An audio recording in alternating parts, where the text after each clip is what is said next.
Hello everyone, it's Connor here, and today we're going to delve into another disturbing true crime case together. In early 2016, the peaceful community of Fort Worth, Texas, was rocked by a heinous and cold-blooded homicide that left even seasoned detectives in disbelief. The victim was Elizabeth Paula Arellano, a devoted mother and dedicated paramedic. The identity of her assailant is as shocking as the crime itself. Initially, the peculiarity of the events led police to speculate that Elizabeth might have chosen to end her life. This theory, however, clashed with accounts from eyewitnesses who had the misfortune of witnessing the horrifying event. Piecing together the puzzle required diligent effort from the investigators to bring the perpetrator to justice. Yet, when the verdict was delivered, many felt that the punishment did not match the grievous nature of the crime committed. Elizabeth Paula Arellano was welcomed into the world on August 16, 1987, in Fort Worth, Texas, a place she would call home for her entire, albeit brief, life. Raised alongside her two sisters, Alessandra and Giovanna, Elizabeth shared an unbreakable bond with them throughout their childhood. Her biological father departed from their lives early on, showing no inclination to maintain a connection with Elizabeth. It wasn't long before her mother, Juanita, found love again with a man named Fidel. He became a father figure to Elizabeth and her sisters, adopting them and showering them with affection and support. Elizabeth was a conscientious student with aspirations of becoming a doctor. During her high school years, she crossed paths with Rudolph Arellano, sparking a romance that would shape her future. Despite Rudolph being nearly 8 years her senior, a detail that initially concerned her parents, they grew to accept him, perceiving him as a serious and dependable partner for their daughter. Elizabeth, at just 16 years old and fresh out of school, wed her sweetheart Rudolph in a legal union. Their family rapidly expanded with the birth of 4 children, 3 boys and a girl. Despite her growing family responsibilities, Elizabeth was determined not to let go of her ambitions. Recalling her childhood dream, she completed her education in medical school and began working as a paramedic. Her goal was to further her education and fulfill her aspiration of becoming a doctor. Raised with strong Christian values, Elizabeth was a kind-hearted and devout individual. She made it a point to take her children to church, instilling in them the virtues of love and compassion towards others. Her acquaintances regarded her as a highly empathetic and helpful person, always ready to extend a hand to those in need. To outsiders, Elizabeth and Rudolph's marriage appeared robust and joyful. However, after 13 years together, the foundation of their relationship started to show serious signs of strain. Rudolph's jealousy towards Elizabeth had been a recurring issue, and with time, his attempts to control every aspect of her life became intolerable. In 2016, following a particularly intense episode of jealousy from Rudolph, Elizabeth decided it was time to leave. She took her children and sought solace in her parents' home. Despite Rudolph's efforts to patch things up, Elizabeth was exhausted from enduring his anger. She was also concerned about the negative impact their frequent arguments might have on their children. Determined to change the course of her life, Elizabeth bravely filed for divorce. Shortly after this decisive move, Elizabeth's whereabouts became a mystery. Her friends and family reported that she seemed upbeat despite her marital troubles. Seeking a distraction from the stress of her divorce, she chose to unwind with her colleagues at a nearby club after work. On the evening of April 15, 2016, the 28-year-old mother, surrounded by friends, stepped out to enjoy herself. At the club, Elizabeth enjoyed dancing and socializing, consciously avoiding alcohol as she had driven herself there and planned to drive back. She arrived home after midnight on April 16th. After parking her car, she phoned a friend she had been with earlier that night, reassuring them of her safe return. However, she never made it inside her house. The next morning, Elizabeth's mother, Juanita, was alarmed to find her daughter missing. She knew Elizabeth had plans with friends the previous evening, but it was unusual for her not to have returned by then. Adding to her concern was the fact that Elizabeth's car was parked outside, indicating she had come back from the club. Upon inspecting the car, Juanita found it unlocked, with the key still in the ignition.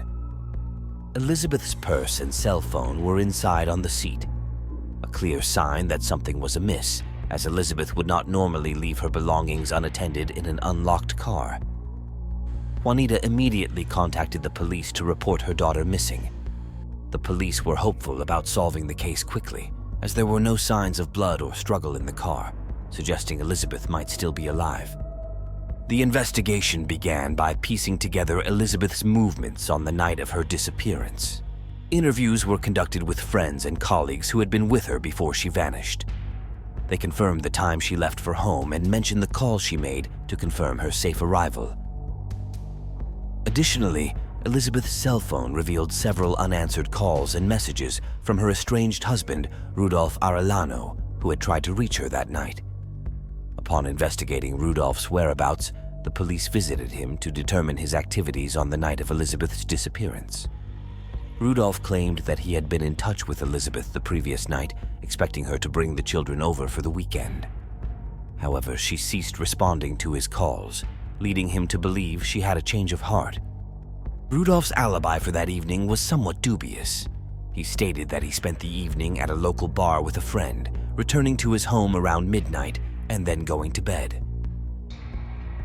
His friend and a few others at the bar confirmed Rudolph's presence there, but no one could account for his movements after leaving the establishment. Living alone at the time, Rudolph had no one to verify his return home, making his alibi uncertain. The police, therefore, kept Rudolph on their list of suspects. His lack of apparent concern or distress over Elizabeth's disappearance was noted as unusual. Despite their ongoing divorce, they had a long history together, and she was the mother of his children. The absence of any visible emotional impact on Rudolph regarding her disappearance raised further questions in the investigation. On the fateful night of Elizabeth's disappearance, a fisherman made an emergency call to report a chilling observation. He was fishing alone on a bridge that was part of an interstate highway around 4:30 a.m. when he saw a car pull up. The driver, he noted, removed something sizable from the vehicle, which resembled a human body, and hurled it into the water. The fisherman also thought he saw a heavy object attached to the figure. Due to the darkness and his distance, he couldn't make out finer details, such as the car's model or license plate. Moreover, the strong winds on the bridge muffled any potential sounds. Another witness, out for a late-night walk with his dog near the bridge, did not see the actual event on the bridge. However, he was startled by a piercing scream. He then witnessed a large object plummeting from the bridge, followed by a splash and subsequent silence. Prompted by these accounts, the police decided to search the waters near the bridge. Divers soon discovered a body, identified as the missing Elizabeth, weighted down by a large piece of concrete tied around the neck. The testimonies of the passerby and fishermen were crucial. Without them, Elizabeth's body, held down by the weight, might have never been found. Initially, a theory emerged, suggesting that Elizabeth might have taken her own life due to family troubles. However, this hypothesis was quickly dismissed. The witness account of someone throwing her off the bridge and the statements from her family, who affirmed Elizabeth had future plans and would never abandon her children and parents, contradicted the suicide theory. Forensic analysis revealed that Elizabeth was alive when she was thrown from the bridge, as indicated by signs of suffocation. The witness who heard her scream as she fell further supported this. The question then arose: who would commit such a brutal act against a mother of 4, and why? The investigation ruled out robbery as a motive for Elizabeth's murder, since none of her personal items were missing. Speculation arose that the perpetrator might have noticed Elizabeth at the club and followed her home, or perhaps someone was already waiting for her at her residence. Throughout this, Elizabeth's ex-husband, Rudolph, maintained his innocence, insisting he was asleep at home on the night of the murder.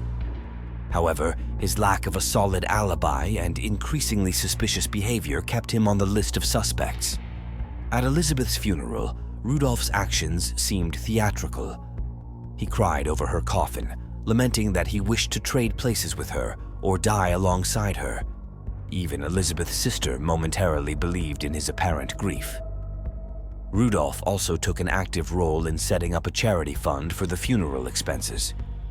However, his demeanor shifted notably when he was later called in for further questioning, appearing unaffected by the tragedy.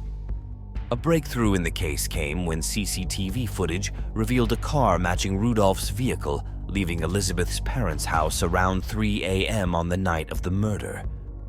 A neighbor also recalled seeing a similar car parked near her house. Moreover, this car was later seen heading towards the bridge where Elizabeth was thrown.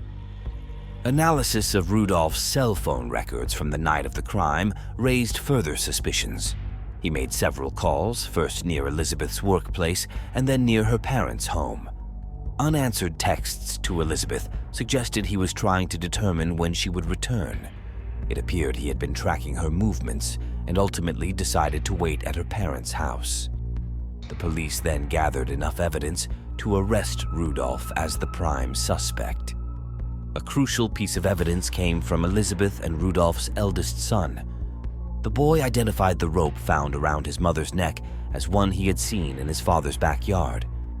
He also recognized a piece of concrete similar to the one tied to Elizabeth, which had been in their garden following a fence replacement. Small fragments of this concrete were also found in the trunk of Rudolph's car. The investigation concluded that Rudolph had waited for Elizabeth at her parents' house, abducted her before she could enter, and forced her into his car. In the trunk, he had already prepared the rope and concrete used in her murder. Rudolph Arellano had driven to the bridge, anticipating his actions would go unnoticed. However, 10 days after Elizabeth's body was recovered from the lake, he was arrested. Despite the mounting evidence and witness testimonies against him, Rudolph initially denied any involvement, claiming he was home on the night of the crime. Facing the possibility of a death sentence due to the heinous nature of his actions, he eventually heeded his lawyer's advice to confess and cooperate with the investigation in hopes of receiving a lesser sentence. It wasn't until January 2019 that Rudolph formally admitted his guilt in court. He recounted the details of how he abducted and murdered Elizabeth, the mother of their 4 children. During the trial, Elizabeth's mother, Juanita, was so overwhelmed by his confession that she fainted. Elizabeth's sisters, Alessandra and Giovanna, denounced Rudolph as a monster. Despite his confession, Rudolph displayed a chilling lack of remorse. He spoke about the murder with a cold indifference, offering no apology or explanation for his actions. The court, in response to his egregious crime, sentenced him to life imprisonment without the possibility of parole. While Elizabeth's family considered the sentence relatively lenient, they expressed forgiveness towards Rudolph, not wishing to harbor hatred in their hearts. The responsibility of raising Elizabeth's children now fell to her parents and sisters. Thank you for tuning in, everyone. This is Connor signing off. Don't forget to subscribe to the channel for more shocking stories. There are many more to come. I'll see you guys next time.